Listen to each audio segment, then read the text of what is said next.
તો હેલો મિત્રો, તો હું તમારા માટે લઈને આવ્યો છું નવો બ્લોગ. તો આ તમે જોઈ શકો છો, બધી દુકાનો બંધ છે, સવારનો પોર છે અને હું જાઉં છું દાળ પકવાન ખાવા. સવારમાં દાળ પકવાન ખાવા જાઉં છું. તો જોઈજો, હું હવે હાલીને જાઉં છું દાળ પકવાન ખાવા. હવે હું પોગી જાય, ધીમે ધીમે પોગું છું અને આ હું પોગી ગયો દાળ પકવાન ખાવા. ને હજી હવે થોડુંક જ ચાલવાનું છે, એટલે આ આવી ગઈ આપણી રેકડી દાળ પકવાનની. આ ભાઈ પગે લાગે છે, સવારના પગે લાગે છે, પછી બધાને દાળ પકવાન આપશે. તો મને આપશે દાળ પકવાન, તો હું હવે દાળ પકવાન પહેલાં ખાઈ લઉં, પછી તમારી યાર પાછો બ્લોકમાં જોડાઈ જાઉં.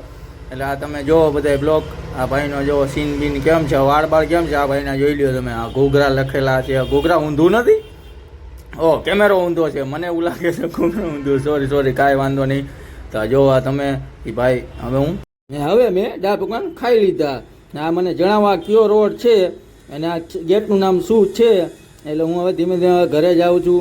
જોઈ લો આ બધા આખો રોડ છે. તમને પહેલાં મેં બ્લોકમાં રોડ બતાવ્યો તો એ રોડ